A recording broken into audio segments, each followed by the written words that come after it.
This is a long game. There's a lot that goes into a writing career or to pursue some sort of career in writing. Many of the things that I'll probably say, or even stuff that you'll hear about writing, also translatable to any sort of creative career.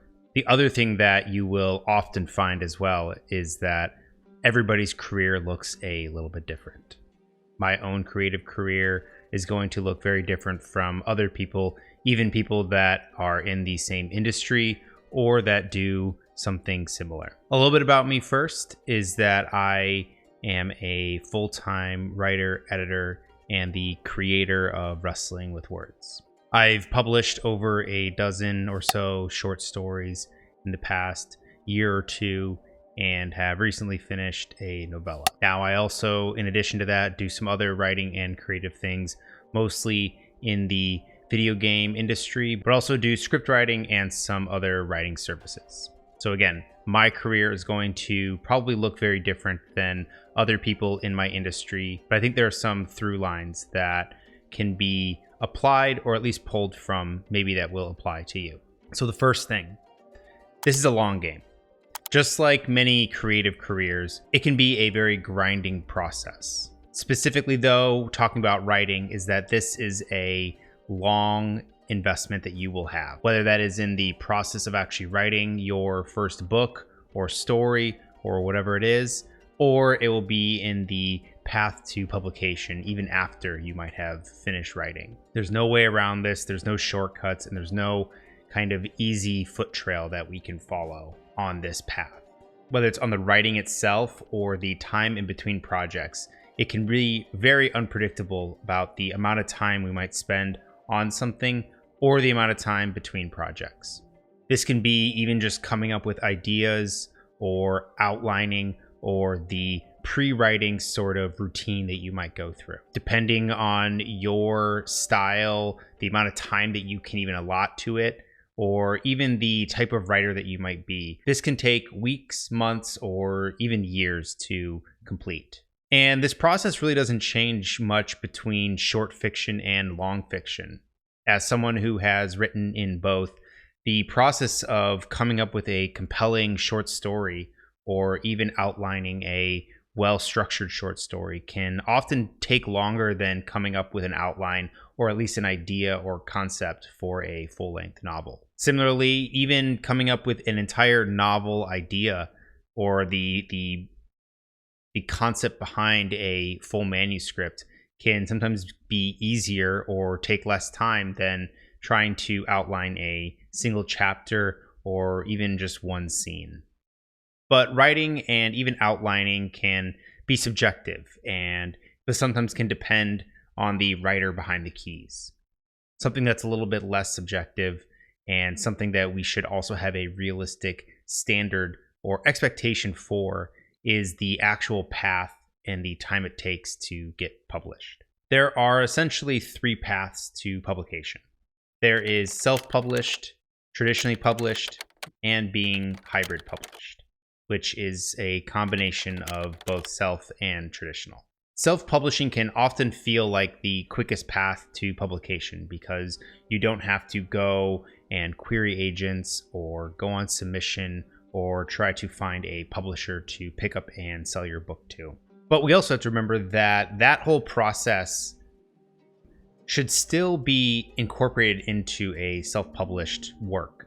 You should still go through a extensive editing process because what you are losing on the traditional side, where they have in-house editors, in-house marketers, and all of the other aspects that might go into having a successfully published book, will have to fall on your shoulders.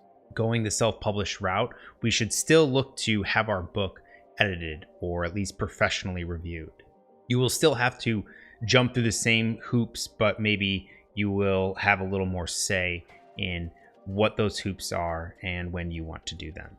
Traditionally published, though, is and will always be a long process. Even after you have written your book, you will have to go through the process of querying, where the writer who has a finished manuscript is now looking for an agent of representation who will then go to the different publishers and editors trying to sell your project. Some publishers will accept unsolicited queries or unagented queries, but those are usually fewer and far between. Most of the time, those success stories are generally found from people who are a little more well-known within the industry itself or have made a name for themselves, whether it's as a previous editor or previous agent or a previously self-published and successful author. But the process of querying can be a little bit unpredictable. Some people go and query and get their dream agent on the first round of submissions, or on the first round they send out their query letter.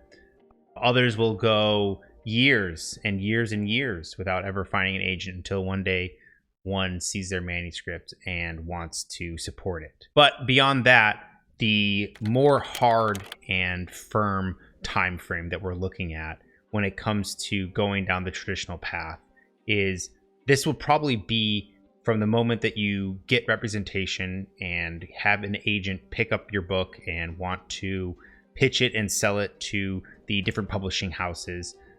Usually that time frame can be anywhere from 1 to 2 years. Very rarely do we see it being closer to 1 year or even 1.5, but on the low end, it's usually between 1 and 2 years. This can vary, of course, depending on how polished your manuscript is and how much the editors or the publishing house enjoys or likes your concept, but we should go into it expecting that this is a 2-year process. Hybrid publishing, on the other hand, is a little bit harder thing to put numbers on. For instance, this can be something that you might be able to publish a collection of short stories or even publish a full novel on your own, self-publishing it or publishing it through a smaller press. Whereas then you're going through the process of editorial review and revision through a more established publishing house. But the bottom line is that writing and publishing are not fast and easy processes. And anybody who says so are exceptions to the rule or obfuscating the truth of the matter.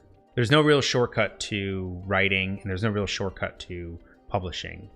Just like many other creative processes, it's going to come down to the effort and the energy you want to put in and the time frames you put on yourself. But we should be realistic with those time frames. And instead of focusing on pumping out or quickly getting something published or in front of an agent, we should work on perfecting our craft and improving our story at hand. This is one of those that is hard no matter what stage of your writing career you're in.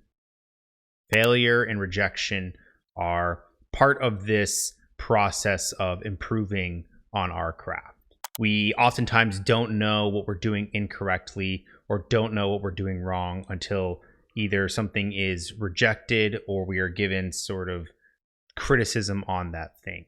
We should try to remain as close to plastic or clay as we can, where we don't become so rigid and set that our story is this perfect thing, that it is unchangeable and a pure representation of our vision.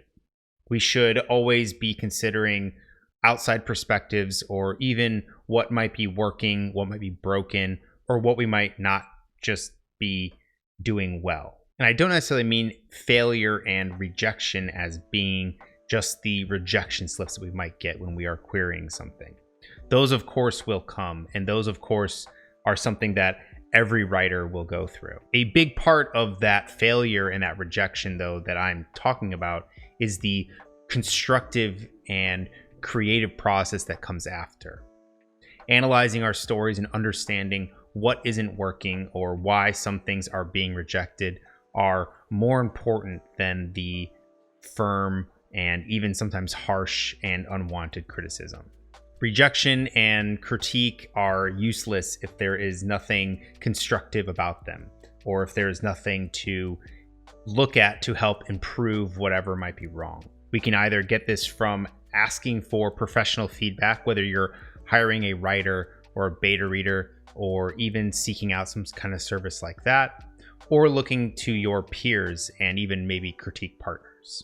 It is often hard to find valuable criticism, and when we do find it, it is like gold. Having somebody that can give you honest feedback and honest criticism is more important often than having a good mentor or even having the best or freshest story idea. Sometimes the most willing also to give us feedback are oftentimes the ones who we want to avoid the most. Friends and family are great in this regard, but supportive and often unconditionally loving friends and family will not necessarily give us the criticism or the critique that is required. If we are constantly being told that our story is great or that our writing is amazing, but for whatever reason we haven't been able to get the attention of strangers or the attention of an agent, that's probably the sign that maybe our critique circle isn't being 100% honest with us. And again, this can be a hard part of the process. Finding people who will give your story the time and invest some sort of energy into your project without being paid or without really seeing the fruits of whatever that labor is can be difficult. But it is necessary for creative growth. You can look for outside communities where they are specifically dedicated to writing groups and critique partners. Again, friends and family are great, but sometimes that sort of feedback, and as good intentioned as they are, it isn't the sort of response that is going to help you grow as a writer. This is the most painful part of the process, but it is the one that gives it the most growth. We have our own blinders and biases, so we need to reach outside of that circle and try and reach out to the audience or the group that we are writing for, or somebody that is outside of our own perspective. Specifically, this one is one that you might find after you've been doing this for a little while.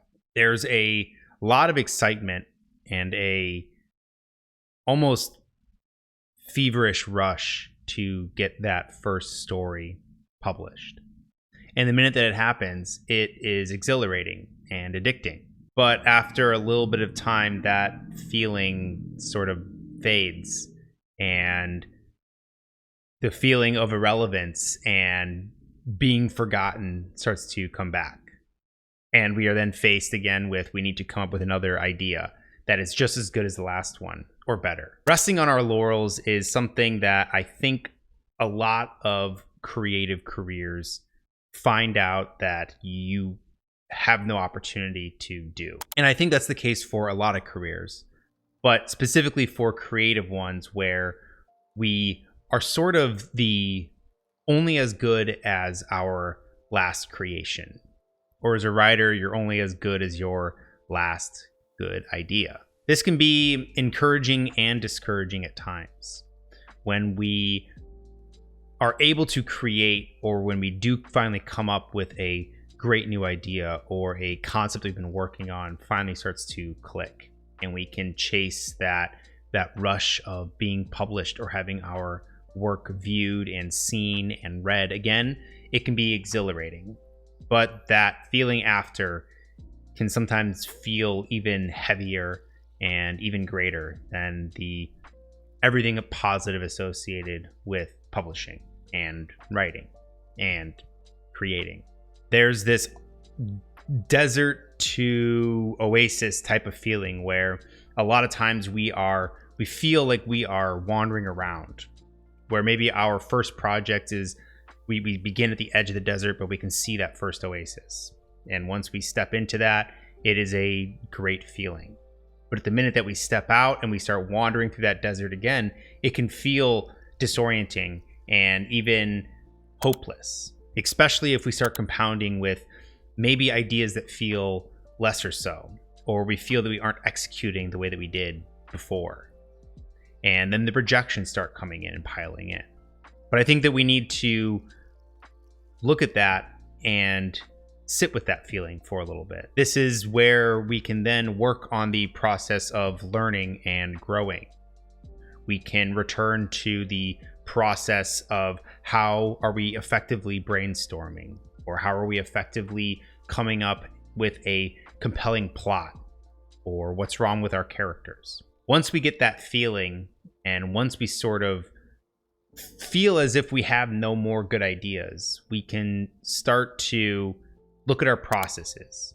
We can look at how we come up or how we even approach writing. Doing that, we can start to see real growth and improvement. In the same breath, we can often feel it becomes very overwhelming if we are given a flood of new ideas or opportunities, where now we don't know which one we should commit our time and our energy to. Again, this comes back to falling back on the processes that we've created and how we best approach stories and fulfilling the goals we might have set. The things that I've learned during this process of coming up, or the fallout of after publishing a story and then being faced with the blank page all over again, is to continue to learn about not just the craft of writing, but also to look internally and learn about my own process and how I can tell a better story, even maybe with a less compelling idea. We should always be reading, and we should always be trying to push ourselves outside of that comfort zone. If we only ever write the things that we are comfortable writing, we will, of course, exhaust most of those ideas. Some are very lucky to continue to write the same kinds of stories, or at least the same story a million times, and it will still feel fresh and they have an audience. And you may be that person, but you might also not. And that can be uncomfortable. But it is in that uncomfortable state that we try new things. We expand what we think we are capable of and test out new and fresh project ideas.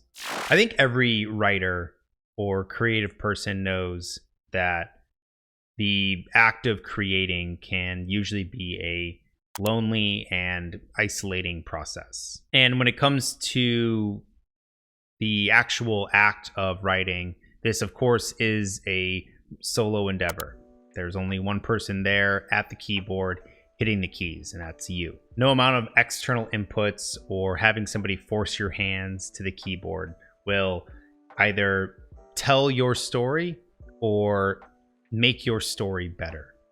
It's only you that can sit there and type and hit the delete key when necessary. But I do tend to push back and disagree strongly that writing and storytelling is a solo endeavor. It is actually, I think, entirely and inherently even a collaborative process. The act of writing and hitting the keys, yes, comes down to you, and the process of putting together these chapters and words and characters come down to you. But you are writing for an audience, or with the intention of someone to read your work. So in that case, you are considering others, and you are hopefully getting feedback from others. You're working with a writer, a beta reader, critique partners. It is a collaborative process. So we shouldn't feel alone on an island and isolated. There are tons of communities around us that can help and give input, and that can be an encouraging force in your writing process. But that day-to-day effort can, and at times will, feel isolating. But I think that can be why people do love it. And it's one reason why I love it. It's a chance to be vulnerable and to expand your own perspective, all while exploring the human condition. The lonely part of writing can be agonizing and isolating at times, but you end up learning so much about yourself and about others in the process. And one of the worst parts about that lonely process is that we also learn that writing isn't always about writing.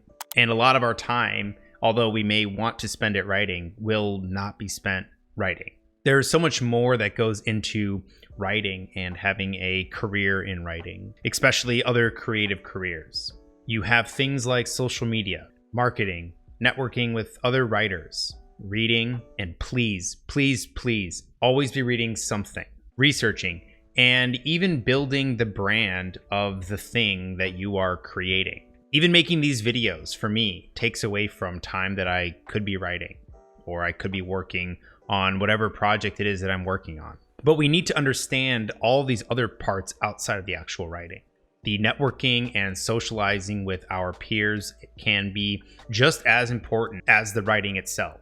It can lead to finding a good critique partner, or maybe even you'll find someone to collaborate with and even co-author a book with. Take this YouTube channel, for instance, as well. I am still working on writing and understanding writing. I have to write this script for this video. I have to research it and understand better than I probably would have on my own on the processes or the topics or even the stories that I'm talking about when it comes to writing and storytelling.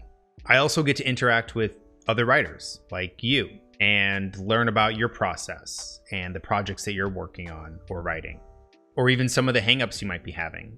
This, of course, I can adapt and use with my own craft, but also others can use it for theirs. And the same thing can go with many other platforms that are inhabited by writers. You can use Twitter or X to interact and meet other writers that might be going through the same process as you. There are also writers groups and various other communities that you can use to swap manuscripts with and even learn from.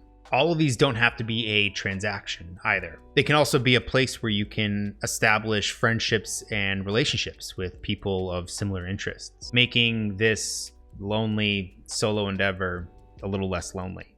But then there's also some other things that people don't always talk about when it comes to writing careers. It is true that we do often hear more about the woes of writing or the loneliness involved with creativity or creative careers, but there's also a lot to be gained from it. The idea that you get to create something and have control or creative control over that idea or that concept is something that is unlike any other experience. You also have the freedom to look into and write and choose whatever story you want to tell. The beauty of the internet nowadays is that there may not be a massive, huge market where your very niche story might appeal to, but there may be a niche community that is very tight and looking and hungry for the story that you are telling. Another thing that I tend to really enjoy about what I do or the industry that I sort of inhabit is that I am constantly learning.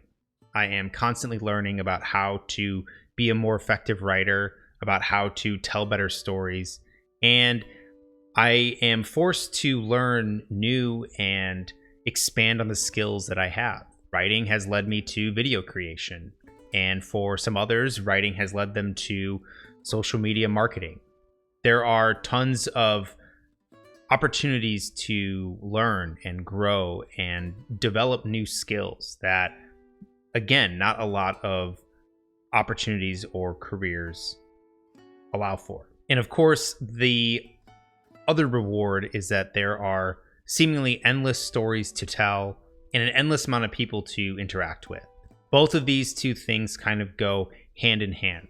Once we realize the concept that nothing new has really been created under the sun, and that it is more about how we can blend either an extraordinary thing with an ordinary thing or familiar thing, or blend two familiar things to make something extraordinary, is a very freeing realization when it comes to creative endeavors. Also, the people that we can interact with are seemingly endless. At the power of our fingertips, we can access many different groups and different types of readers out there. Yes, there are ups and downs and a lot of negative aspects that comes with writing, or there's a lot of negative things that people don't usually talk about when it comes to a writing career or pursuing some sort of interest in writing. And this can go for anyone that is making a full-time living off their writing or just a hobby writer. But as a writer, there's also an incredible amount of benefits